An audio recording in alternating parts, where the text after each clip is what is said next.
Good morning students.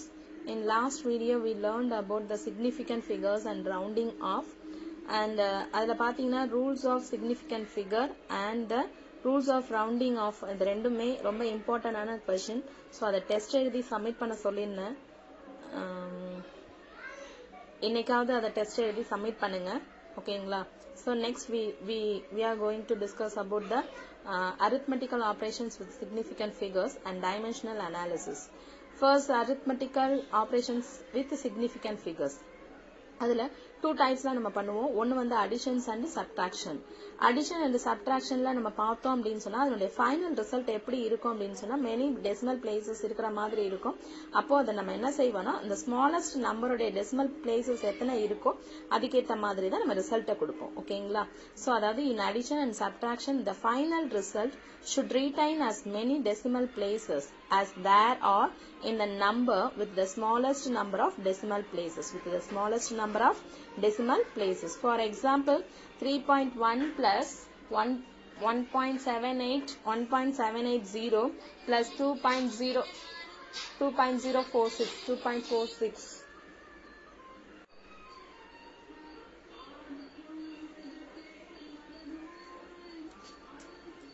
So for example 3.1 plus 1.780 plus 2.046 இது மூணுத்தையும் நம்ம ஆட் பண்ணோம் அப்படின்னா நம்ம கிடைக்கிற ஆன்சர் 6.926. the least நம்பரோட டெசிமல் பாயிண்ட் எவ்வளோ இருக்கு அப்படின்னு பார்த்தீங்கன்னா the significant figuresல எத்தனை இருக்குன்னா after the decimal வந்து பார்த்தீங்கன்னா ஒன்று தான், ஒரே ஒரு நம்பர் தான் இருக்கு. ஸோ அப்போ இதை வந்து நம்ம என்ன பண்ணுவோம், ஆஃப்டர் த டெசிமல் 1 டிஜிட் இருக்கிற மாதிரி மட்டும் நம்ம மாற்றிக்கலாம். தட் இஸ் 6.9, ஓகேங்களா? நெக்ஸ்ட் அது மாதிரி ஃபார் எக்ஸாம்பிள் சப்ட்ராக்ஷனில் பார்த்தோம் அப்படின்னு சொன்னால் ஸோ 12.637 மைனஸ் 2.42. ஸோ இது ரெண்டையும் மைனஸ் பண்ணால் கிடைக்கிறது 10.217. ஸோ அதில் லீஸ்ட் நம்பர் பார்த்தீங்கன்னா நமக்கு இருக்கிறது 2 டிஜிட் தான் இருக்குது. ஸோ அதாவது ஆஃப்டர் த டெசிமல் பாயிண்ட் எத்தனை டிஜிட் இருக்கோ அதுக்கு ஏற்ற மாதிரி ரிசல்ட்டில் நம்ம கொடுக்கணும்.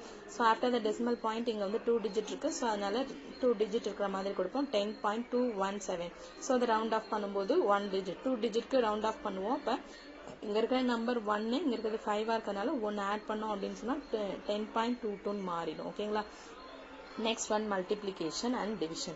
In multiplication or division, the final result should retain as many significant figures as there are in the original number with the smallest number of significant figures. நம்ம நிறைய தடவை மல்டிப்ளை பண்ணுவோம், அதில் 4 டிஜிட் மேலே போகும், 5 டிஜிட் 6 டிஜிட்ஸ் அந்த மாதிரி நமக்கு கிடைக்கும். ஸோ அதை வந்து நம்ம என்ன பண்ண போகிறோம் அப்படின்னா நம்ம ரவுண்ட் ஆஃப் பண்ணணும். அப்படி ரவுண்ட் ஆஃப் பண்ணுறோம் அப்படின்னா அதோடைய சிக்னிஃபிகன்ட் ஃபிகர்ஸ்க்கு ஏற்ற மாதிரி நம்ம ரவுண்ட் ஆஃப் பண்ணுவோம். எப்படி பார்த்தீங்கன்னா இது smallest number of significant figures, smallest நம்பருடைய சிக்னிஃபிகன்ட் ஃபிகர்ஸ்க்கு ஏற்ற மாதிரி நம்ம அதை ரவுண்ட் ஆஃப் பண்ணிடுவோம். ஸோ 1.21 into 36.72 அதை மல்டிப்ளை பண்ணோம்னா நமக்கு கிடைக்கிற ஆன்சர் 44.4312. பட் நம்மளுடைய ஸ்மாலஸ்ட் நம்பரோட சிக்னிஃபிகன்ட் ஃபிகர் பார்த்தீங்க அப்படின்னா 1.2121. ஸோ ஓவராலாக இதனுடைய சிக்னிஃபிகன்ட் ஃபிகர் பார்த்தீங்கன்னா 3 டிஜிட். ஸோ அதுக்கேற்ற மாதிரி நம்ம ரிசல்ட் வந்து 3 டிஜிட்டில் கொடுக்கணும்னா 44.4ஓட நிறுத்திடுவோம், ரைட்? அதே மாதிரி டிவிஷனுக்கும் பார்த்தோம் அப்படின்னா 36.72 டிவைட் பை 1.2 டிவைட் பண்ணால் நமக்கு கிடைக்கிற ஆன்சர் 30.6 கிடைக்கும். ஸோ நம்மளுடைய ஸ்மாலஸ்ட் நம்பர் பார்த்தீங்கன்னா 2 டிஜிட் தான் இருக்குது சிக்னிஃபிகன்ட் ஃபிகர். ஸோ நம்மளும் 2 டிஜிட்டில் கொடுத்தா போதும். அப்போ 30.6ங்கிறது 5 மேலே இருக்கிறதுனால 1 ரவுண்ட் ஆஃப் பண்ணோம் அப்படின்னா 31 கிடைக்கும். So here the least number of significant digits in measured values is 2. Hence the result when round off to significant digit becomes 31, ஓகேங்களா? நெக்ஸ்ட் பார்க்குறோம் அப்படின்னு சொன்னால் dimensional analysis. Dimension of physical quantities. In mechanics we deal with the physical quantities like mass, time, length, velocity, acceleration, etc. which can be expressed in terms of 3 independent base quantities such as m, l, t. Okay, so இப்போ நம்ம மெக்கானிக்ஸை பொறுத்த வரைக்கும் நமக்கு physical quantities நிறைய வச்சுருப்போம். அதுலேயும் பேசிக் fundamental குவான்டிட்டிஸ்னு இருக்குது, derived quantities இருக்கு. இப்போ ஃபண்டமெண்டல் குவான்டிட்டிஸ் தான் நம்ம இப்போ சொல்லி fundamental quantities and derived quantities இருக்கு இல்லையா? இதுல இருந்து நம்ம 3 இண்டிபெண்டன்ட் பேஸ் குவான்டிட்டிஸை மட்டும் நம்ம எடுத்துப்போம். 3 இண்டிபெண்டன்ட் பேஸ் குவான்டிட்டிஸ் என்னன்னு பார்த்தீங்கன்னா mass, length, time. So the dimension of a physical quantities can be defined as any physical quantity which is expressed in terms of base quantities whose exponent represents the dimension of physical quantities, ஓகேங்களா? The notation used to denote the dimension of a physical quantity is, for example க்கு பார்த்தோம் அப்படின்னு சொன்னா என்னென்ன இருக்குன்னா length means dimension of length. Area means dimension of area. அதாவது இந்த closed within a பிராக்கெட்ல போடணும். க்ளோஸ்ட் பிராக்கெட் குள்ளதான் நம்ம அது எப்பவுமே போடணும். Within a square bracket. அதாவது ஒரு பிசிக்கல் குவான்டிட்டி நம்ம நோட்டேட் பண்றோம். அந்த நோட்டேஷன் எப்படி இருக்கும் அப்படின்னு சொன்னா பாத்தீங்கன்னா இந்த மாதிரி ஒரு ஸ்கொயர் பிராக்கெட்டால க்ளோஸ் பண்ணி கொடுத்துருப்பாங்க. ஸோ இப்போ லென்த்னா டைமென்ஷன் ஆஃப் லென்த், ஏரியானா டைமென்ஷன் ஆஃப் ஏரியா அந்த மாதிரி. ஸோ இப்போ ஃபார் எக்ஸாம்பிளுக்கு நம்ம எப்படி எழுத போறோம் அப்படிங்கறத நம்ம கொடுப்போம். லென்த்தோட டைமென்ஷன் பாத்தீங்கன்னா MLT-ல தான் நம்ம கொடுக்கணும்னு சொல்லிட்டோம். நம்ம கொடுக்கக்கூடிய டைமென்ஷன் பாத்தீங்கன்னா MLT-ல கொடுக்கணும். அப்போ MLT-ல கொடுக்கும்போது லென்த்துக்கு பாத்தீங்க அப்படின்னு சொன்னா லென்த்தை பொறுத்த வரைக்கும் L மட்டும்தான் வரும். So M power 0 T power 0ன்னு வரும். L மட்டும்தான் வரும். So M power 0 L T power 0 that is equal to L. Area பாத்தீங்க அப்படின்னா L ஸ்கொயர், அதாவது மீட்டர் ஸ்கொயரா லென்த் இல்லையா? ஸோ அதனால L square. Volume L cube அந்த மாதிரி போகும். Note that in all the cases the base quantity L is same but the exponent are different, which means dimensions are different. For a pure number, exponent of a base quantity is 0. For example, consider the number 2 which has no dimension and can be expressed as கிடையாது. Okay, அதாவது என்னன்னா நம்ம கொடுக்கக்கூடியதுல இப்ப அந்த length இருக்கு இல்லையா, அந்த length பாத்தீங்க அப்படின்னா L தான். அதனுடைய L பேஸ் குவான்டிட்டி எல்லாத்துக்குமே சேமா இருக்கு. ஆனா அதோட எக்ஸ்போனன்ட் பவர் பாத்தீங்கன்னா சேஞ்ச் ஆயிட்டே இருக்கு. அது டைமென்ஷன்ஸ் ஆர் டிஃப்ரெண்ட். அந்த இப்ப இதனுடைய டைமென்ஷன் மூணுமே டிஃப்ரெண்டா இருக்குன்னு அர்த்தம். ஃபார் எ பியூர் நம்பர், இந்த லென்த் ஏரியா அந்த இப்படி இல்லாம நம்ம பியூர் நம்பர் தட் மீன்ஸ் 1 2 3 அந்த மாதிரி நம்ம நம்பர் சிஸ்டம்ல கொடுக்கும்பொழுது என்ன அர்த்தம் என்ன ஆகும்னா அதுக்கு டைமென்ஷன் கிடையாது, யூனிட் கிடையாது, டைமென்ஷன் கிடையாது. ஸோ அதனால அதை நம்ம எப்படி எக்ஸ்பிரஸ் பண்ணுவோம் அப்படின்னு சொன்னா ஜஸ்ட் இந்த மாதிரி டூன் மட்டும் கொடுத்தா போதும். ஓகேங்களா? Let us write down the dimensions of a few more physical quantities. Speed பொறுத்த வரைக்கும் நமக்கு டெஃபினேஷன் என்னன்னா distance per time taken. So distance per time taken, distanceனா மீட்டர் எப்படி மெஷர் பண்ணுவோம், மீட்டர்ல மெஷர் பண்ணுவோம். So that is length. Time taken எப்படி மெஷர் பண்ணுவோம், second, that is time. So t. So L t வந்து மேல போச்சு அப்படின்னா பவர் -1 வரும். So LT power -1. Velocity displacement per time taken. Displacement அப்படிங்கிறது the length. So LT power -1. ஸ்பீடும் வெலாசிட்டியும் சேம் டைமென்ஷன் குவான்டிட்டிஸ். இந்த மாதிரி கொஸ்டின் கேட்பாங்க. which one has the same dimension அப்படின்னு சொல்லிட்டு 4 ஆப்ஷன்ஸ் கொடுத்து அதுல இருந்து ஒரு ஆப்ஷனை சூஸ் பண்ண சொல்லுவாங்க. ஓகேங்களா? ரைட்.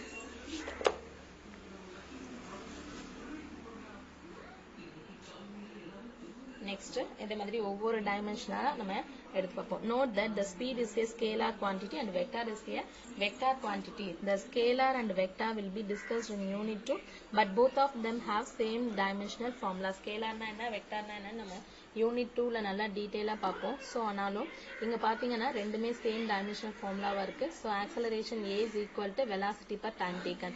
வெலாசிட்டியோட டைமென்ஷன் இப்பதான் பார்த்தோம், L T power -1 பார்த்தோம். அகைன் இங்க ஒரு டைம் டேக்கன் T இருக்கு. ஸோ இந்த T மேல போச்சுன்னா திரும்ப என்ன ஆகும், T power -1 ஆகும். So L T power -1 T power -1 -1 -2. So LT power -2 கிடைக்கும். ஓகேங்களா? So the acceleration is velocity per time. Acceleration is velocity per time. So linear momentum or momentum அப்படிங்கிறது P is equal to mv. So இப்போ dimensional ஃபார்முலாவை நம்ம எப்படி வந்து compute பண்ண முடியும், நம்மளால எப்படி அதை வந்து கால்குலேட் பண்ண முடியும் அப்படிங்கிறதுக்கானது தான் இப்போ பார்த்துட்டு இருக்கோம். So P vector is equal to mv vector. So mங்கிறது மாஸ். So capital M. வெலாசிட்டியோட டைமென்ஷன் தெரியும், LT power -1. So MLT power -1. Force பாத்தீங்கன்னா F vector. F vector is equal to MA vector. Mass Mங்கிறது மாஸ். ஸோ அதனால M. Acceleration velocity dimension பார்த்தோம், LT power -2. So MLT power -2. that is momentum per time taken. ஏன்னா இங்க MLT power -1 இருக்கா, மொமெண்டத்தோட இது வந்து MLT power -1 divided by time T. So time T மேல போச்சு MLT பவர் -2 மாறிடும். ஸோ அப்போ force which is equal to momentum per time நம்ம சொல்லலாம். This is true for any kind of force. There are only 4 types of forces that exist in nature, with strong force, electromagnetic force, weak force and gravitational force. Further, frictional force, centripetal force, centrifugal force all have the dimension MLT power -2. MLT power -2. இப்போ நமக்கு ஃபோர்ஸ்ல நிறைய types of many kinds of forces இருக்கு. அப்ப அந்த forces எல்லாத்துக்குமே பாத்தீங்க அப்படின்னு சொன்னா சேம் ஃபார்ம்ல MLT பவர் -2. இம்பல்ஸ் இம்பல்ஸ் அப்படிங்கிறது ஃபோர்ஸை எக்ஸ்பீரியன்ஸ் பண்ணணும், வெரி ஷார்ட் டைமில் ஃபோர்ஸை வந்து எக்ஸ்பீரியன்ஸ் பண்ணணும், அதை தான் நம்ம இம்பல்ஸ்ன்னு சொல்லுவோம். So impulse I vector equal to F vector into D.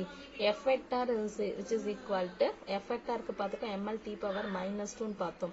And இங்கே வந்து டைம் டி இருக்குது, அது வந்து மல்டிப்ளிகேஷனில் இருக்குது. ஸோ டி பவர் ப்ளஸ் ஒன்று, ML T power minus two plus one என்ன ஆகும், minus two plus one minus ஒன்னு ஆகும். So ML T power minus ஒன்னு, ml t power minus 1. ஓகேங்களா, ரைட். ஸோ அப்போ இம்பல்ஸ் அப்படிங்கிறது என்னன்னா டைமென்ஷன் ஆஃப் மொமெண்டம்.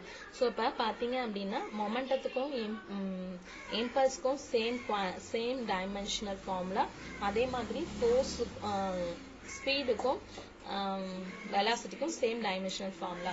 ஸோ அந்த 1 மார்க் கொஸ்டினில் திரும்ப திரும்ப கேட்பாங்கன்னு சொல்லிட்டு இருக்கேன். Which one has the same dimensional ஃபார்முலான்னு கொஸ்டின் ரைஸ் பண்ணிட்டு 4 ஆப்ஷன்ஸ் கொடுப்பாங்க. அந்த 4 ஆப்ஷன்ஸ்லேருந்து செலக்ட் பண்ணி நம்ம கொடுக்குற மாதிரி இருக்கும். அதனால டைமென்ஷனல் ஃபார்முலாவை நல்லா தெளிவாக கிளியராக பார்த்துக்கோங்க. டைமென்ஷனல் அப்படிங்கிறது நமக்கு பேசிக் டெஃபினேஷன் தெரிஞ்சதுன்னா அதுலேருந்து நம்மளால கிரியேட் பண்ண முடியும்.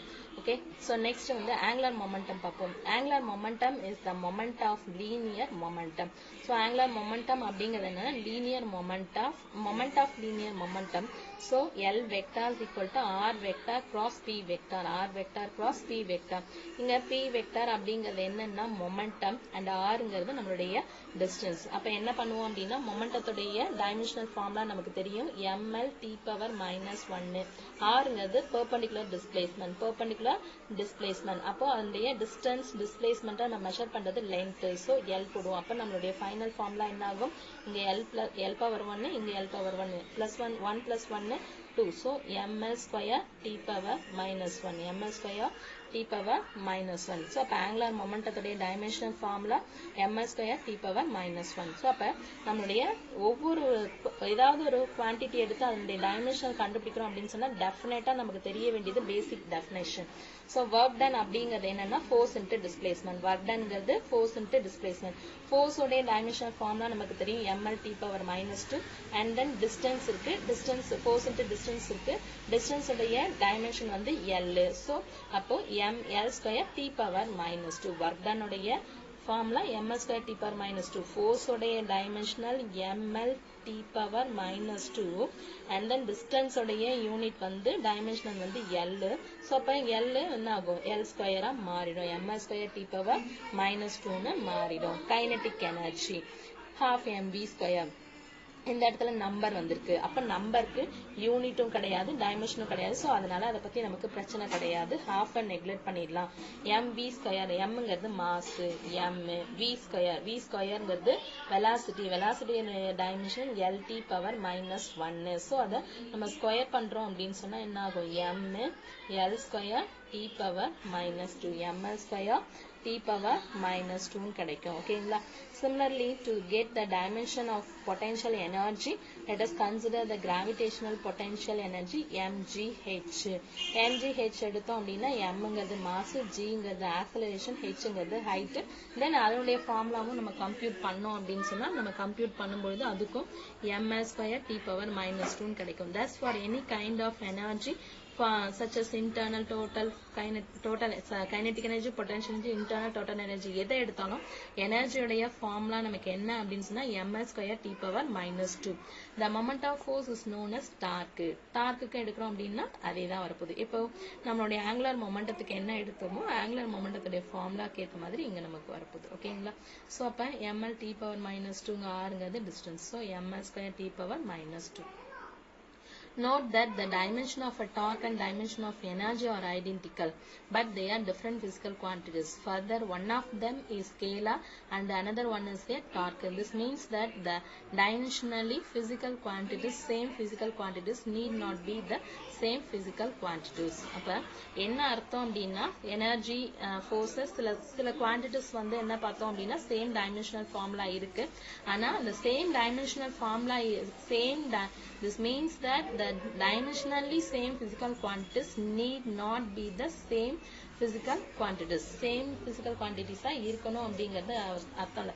டைமென்ஷனலா சேமா இருக்கிறது physical quantities வைஸ் சேமா இருக்கணும்ன்றது கிடையாது. டைமென்ஷனல் ஃபார்முலா சேமா இருந்துச்சுன்னா அது சேம் physical quantities இருக்கணும்ன்ற அவசியம் கிடையாது. ஸ்கேலாராகவும் இருக்கலாம், வெக்டாராகவும் இருக்கலாம்.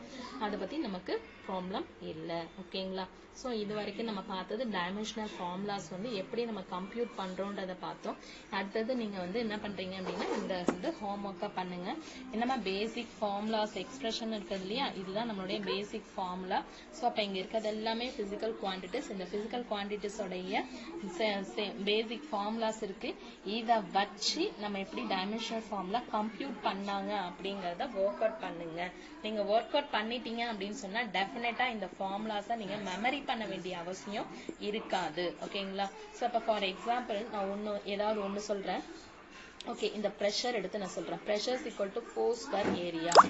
Pressure is equal to force per area. Force into per area. Force உடைய டைமென்ஷனல் ஃபார்முலா இப்பதான் பார்த்தோம். ஸோ அப்படியே இல்லையா, force is equal to MA. Force is equal to MA divided by A. Divided by A இல்லையா? So force is equal to MA divide by A. நீங்க எங்கேயே cancel பண்ணாலும் பண்ணிடுங்க. ஆக்சலரேஷன் கேன்சல் ஆயிடும்.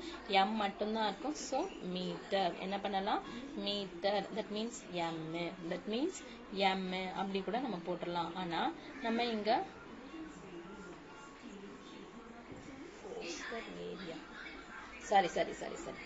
சாரி ஸ்டூடெண்ட்ஸ், இது area, acceleration கிடையாது, area. So நம்மளால இப்போ இங்கே கேன்சல் பண்ண முடியாது. Force per area. So force equal to MA. எம்ங்கிறது மாஸ் M, ஏங்கிறது ஆக்சலரேஷன்ங்கிறத வேணா நீங்க எடுத்துக்கோங்க. ஆக்சலரேஷன்ங்கிறது என்னது? Velocity per time. வெலாசிட்டியோட டைமென்ஷன் LT பவர் -1. இந்த T மேல போச்சுன்னா -1 போகும்.